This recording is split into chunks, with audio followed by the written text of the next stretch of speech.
Hi there, I'm C, and it's good to see you again. Let's talk about something other than mystery games.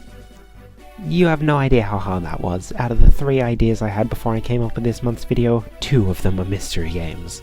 Trying to space them out. Anyway, let's talk about one of my other favourite franchises that I haven't touched on this channel yet. Fire Emblem. Fire Emblem's a more recent interest of mine. I'd never played a Fire Emblem game until I decided to give Awakening a go after I liked playing as Robin and Lucina in Smash 4. I kinda got hooked, and now I own every Fire Emblem game available on the Wii U, 3DS, and now the Switch. So let's talk about one of them, shall we? Staying on the Switch too, because why the heck not? It's fresh in everyone's minds. Not 3 houses though. At the time of making this video, I haven't completed a single route yet. No spoilers, please.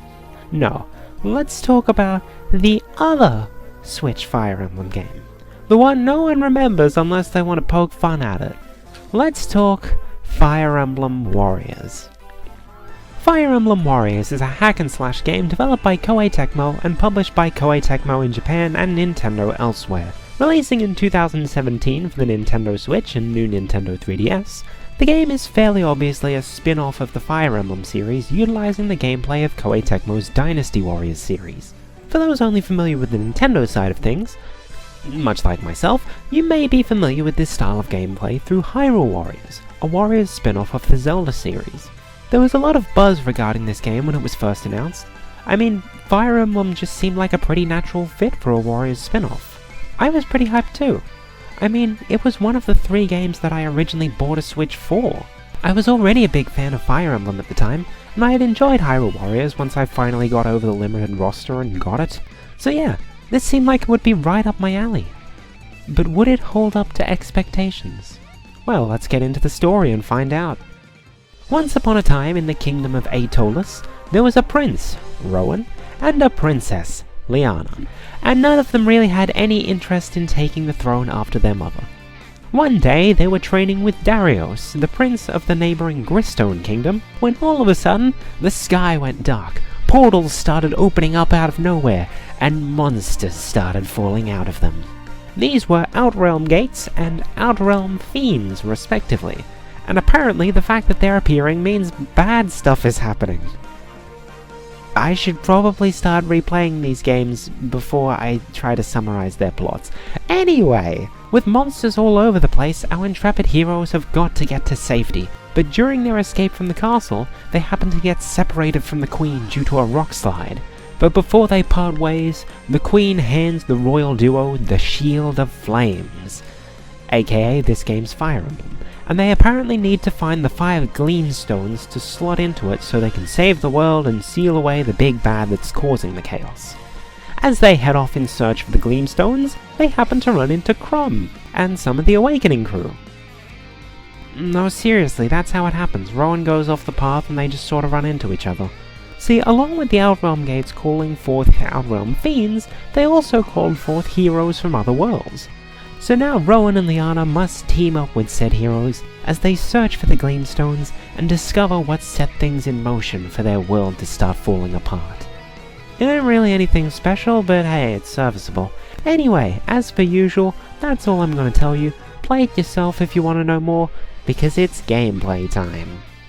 For those unfamiliar with Warriors style gameplay, the game is a hack and slash that has you mowing down hundreds of enemies as a one-man, or woman, army. Characters can be leveled up and upgraded through combat or items, making them stronger and unlocking new combos. In battle, you'll charge up your special gauge, which can be used to unleash a super attack, and the Awakening gauge, which lets you enter a buffed state for a while before ending with a super move. These are not the official names, I don't remember the official names, please don't sue me.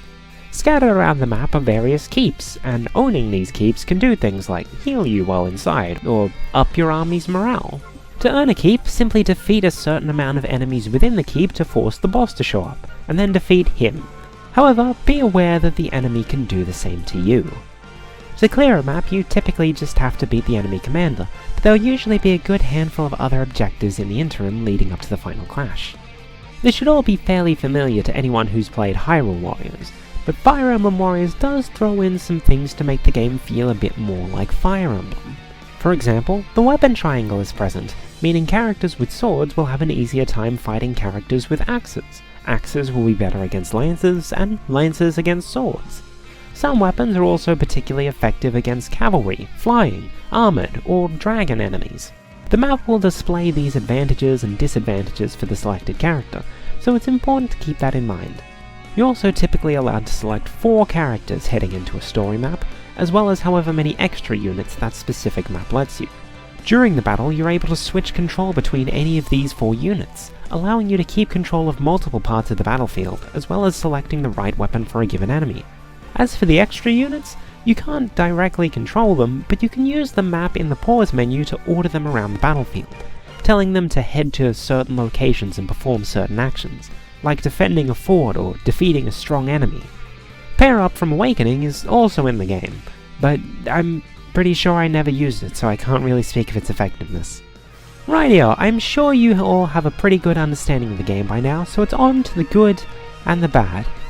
I'm actually going to switch things up and talk about the good first this time. I actually really liked the ability to control your allies around the battlefield. I'm not sure how others feel about it, since it honestly does kind of break up the action a bit, but it gave me a sense of control that I lacked in Hyrule Warriors. Don't know if they added this in Legends or Definitive Edition, but in the base game I often felt like the game was constantly yelling demands at me, asking me to be in 10 different places at once because of multiple objectives to complete, bases being in danger, and my allies just generally running around accomplishing nothing. Not so in Fire Emblem Warriors. Now I can order my allies to go take care of things while I focus on whatever objective I've decided is most important. They will require you help them out directly from time to time, and sometimes they get a bit distracted and start to run off again, but overall it's far better than what Hyrule Warriors offered. The support conversations were also a pretty neato addition. Admittedly, I didn't unlock many of them, but as a fan of crossovers, this really scratches an itch for me. The conversations weren't limited to characters from the same game, so it's real cool getting to see characters interact outside of what limited interactions they may get in the story. It's an itch that hasn't exactly been getting scratched in the big crossover place you'd expect it to be getting scratched on the daily, Fire Emblem Heroes. By focusing in on a smaller cast, they were able to give us these cross-continent interactions, and it's just a real joy to see, especially when the differences between the characters' games is brought up in a kind of meta way. Speaking of the smaller cast though, you can't really talk about Fire Emblem Warriors in this manner without addressing the roster, which most will probably tell you is the most disappointing part of these games. Only 3 games are really represented in any major capacity, with a couple extras thrown in, which I was kind of expecting after Hyrule Warriors, so I'm not too disappointed. Though I do think that if they wanted the story to be centered around 5 Gleamstones, they should have included 5 worlds. No, my issue comes from the fact that the game features clones. Many of the characters share a moveset with another character, with only their specials switched out. Marth and Celica, Takumi and Sakura, all of the Pegasus Knights, the list goes on. It's just kind of a letdown that after Hyrule Warriors created so many unique movesets that some characters had more than one, Fire Emblem Warriors couldn't even come up with enough to fill their whole cast. Before launch, I saw someone suggest that they might give characters of the same class the same moveset, as an excuse to add in a bunch of characters for each class. And they did exactly that, only without the expected increase in roster size. It just felt very underwhelming, and that was going into it with my already tempered expectations. The DLC is also a bit shit. Unlike in Hyrule Warriors, where all the DLC was brand new content, and we were given the villains as a free update, about half of the paid DLC characters in Fire Emblem Warriors are characters who are already in the game as NPCs, but simply weren't playable yet. Worse still, what I said about clones applies to the DLC as well. Once again, about half of the paid DLC characters are clones of characters who have been in the game since launch. The rest of the content, the costumes and the new history maps, they were fine, comparable to the Hyrule Warriors DLC. But when you're paying for a new character that's really just a new skin with different specials, that's kinda arse. Now you could argue that DLC isn't necessary to enjoy the game, and I'd agree with you because I never bought it. But that doesn't make it any less arse, and I still think it's important to bring it up in a video like this, just in case any of you are considering getting the game or the DLC, and don't want to be surprised by buying content that could feasibly have been a free update. This is the part where I'm supposed to give my recommendation, and for once in my Let's Ramble career, I'm gonna give a negative review and say just play Hyrule Warriors instead. Legends is on the new 3DS and Definitive Edition is on the Switch. You'll probably get more bang for your buck and just have a better time overall. I spent quite some time on adventure mode after beating Hyrule Warriors' main campaign. Fire Emblem? I enjoyed my time with the main campaign, but I didn't last a day once the main story was done. There are definitely gameplay aspects that I prefer in this game, and few as there may be, the characters appealed to me as a fan of Fire Emblem. But ultimately, this game just failed to live up to the hype. I enjoyed it in the moment, but I have absolutely no desire to go back. Here's hoping they'll do a better job in Fire Emblem Warriors Legends. Or Kid Icarus Warriors, I don't frickin' know. Anyway, thanks for watching, and I'll see ya when I see ya.